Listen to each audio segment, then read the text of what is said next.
Have you ever wondered how massive, life-altering change really happens? I mean, it's usually not some giant overnight transformation. It's almost always something smaller, tiny, almost invisible steps.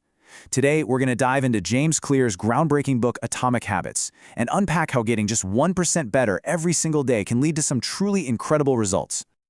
But, this isn't just some abstract theory.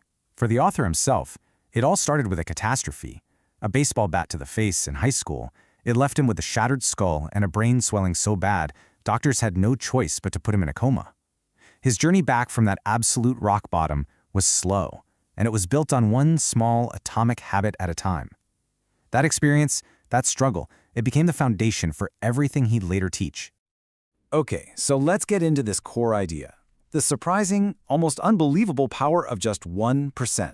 It's so easy to dismiss a tiny change as insignificant, right? But the math behind these small, consistent improvements, well, it's just staggering. This is the magic number. That's it. We're not talking about a 100% overhaul of your life overnight. We're not even talking about a 10% jump. The whole focus is on 1 single percent. It's a change so small you'd barely notice it, but that tiny daily improvement is what unlocks those monumental results down the line.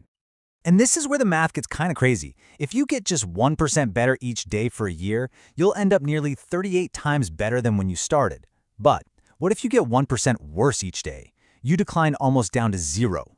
It's the exact same tiny margin, but it creates these two radically different destinies. So here's the bottom line. Just like your money multiplies with compound interest in the bank, the effects of your habits multiply as you repeat them.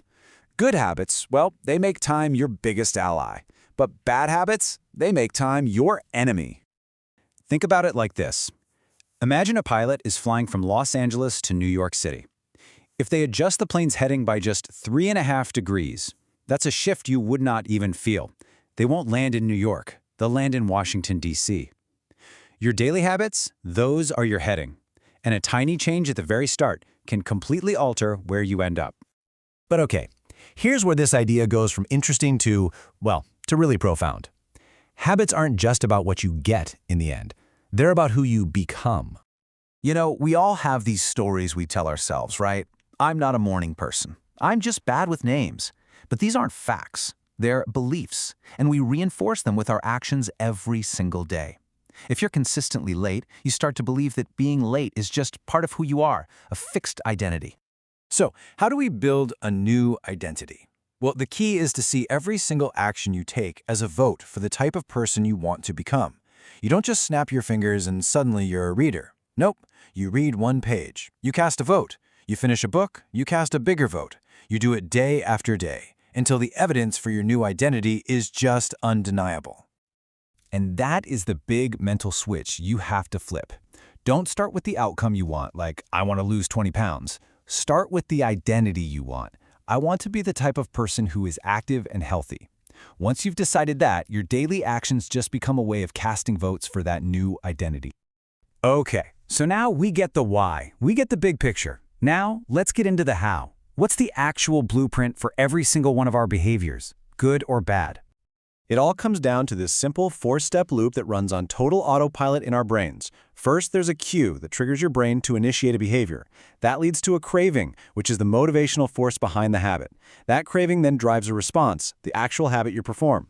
And finally, that response delivers a reward, which satisfies the craving and basically tells your brain, hey, let's do that again next time.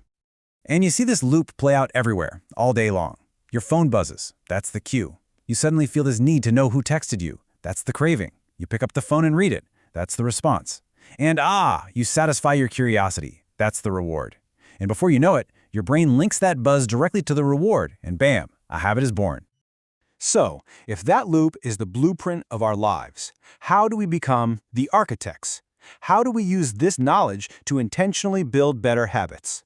Well, the answer lies in 4 simple, powerful laws.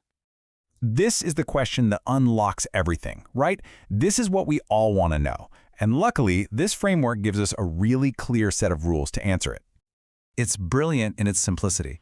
Each law targets one of those 4 steps in the habit loop.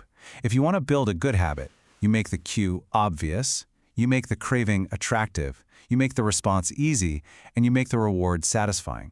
It's like a simple checklist for designing your behavior. And get this, the whole system works perfectly in reverse, too. To get rid of a bad habit, you just flip the laws on their head. You want to stop checking your phone so much? Make the cue invisible by putting your phone in another room.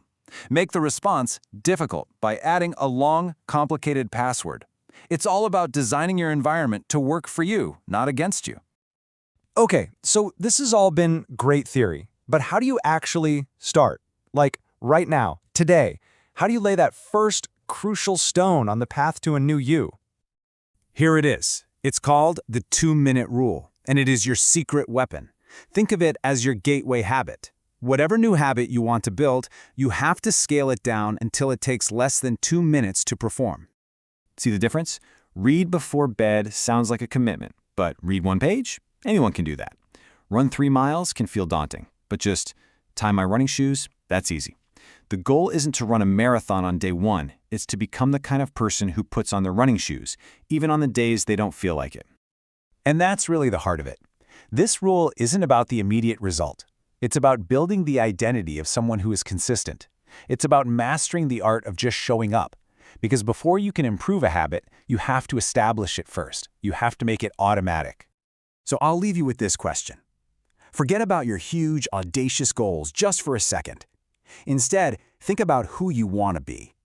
And then ask yourself, what is the tiny 2-minute action I can take today that casts a vote for that future person? That's your starting point. Start there.